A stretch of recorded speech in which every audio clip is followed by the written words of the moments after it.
Please be seated.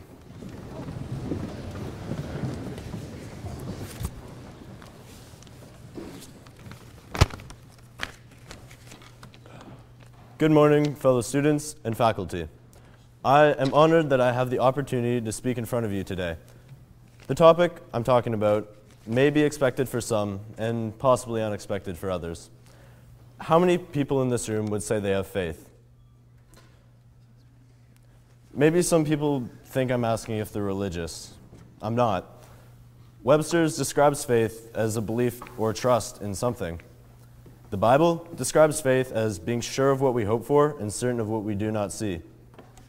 When I say faith is trust, it becomes a lot easier to identify where faith is in our lives. Here's an example of what I mean. Today, as we entered this chapel, we put our faith in the building's architect, believing that the building won't collapse on us. Going even simpler, as you sit on the benches, you have faith that they'll support your weight. That, my friends, is what I mean by faith. Now that we have some idea of what faith actually is, I can move on to why I believe it's the most important virtue. What we trust in is what we have faith in, and what we put our faith in determines who we become. Someone who trusts that money and buying things brings them happiness puts their faith in materialism, believing that they will be satisfied as long as they can buy whatever they want. This may invoke feelings of well-being, but only for a short period of time. Once they run out of money or bury themselves into debt, they're right back where they started, if not worse.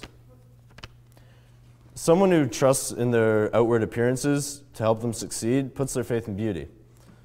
They're relying on constantly keeping up with society's idea of beauty, which age and time has a way of taking care of. Someone who trusts in doing good will help not only others but themselves in the process, puts their faith in good deeds. They want to help others because it will benefit them in the long run. But if someone is helping somebody else only to help themselves, how effective are they actually in helping that other person? I think that if you want to help someone effectively, it should be out of selfless love, expecting nothing in return. I put my faith in something different. Jesus. There, I said it. The ice has been broken, and I find it funny that the J word seems a lot more awkward than those dreaded words in grade 6 health class. Maybe it's the misconceptions that are affiliated with the word Jesus, but even more so the word Christian. I would call myself a Christian, but I don't claim to be a better person because of it. I don't believe in Christ because my parents do or because someone forced me to. I believe because over the years, I've tried to make sense of everything around me. Life is tough, and I needed peace, and I found it. I had those moments where I felt that deep connection with God, but like Rome, my faith wasn't built in a day. It happened over time, through many trials, and it was in those times where I felt alone in this world, where I felt like nobody understood what I was feeling.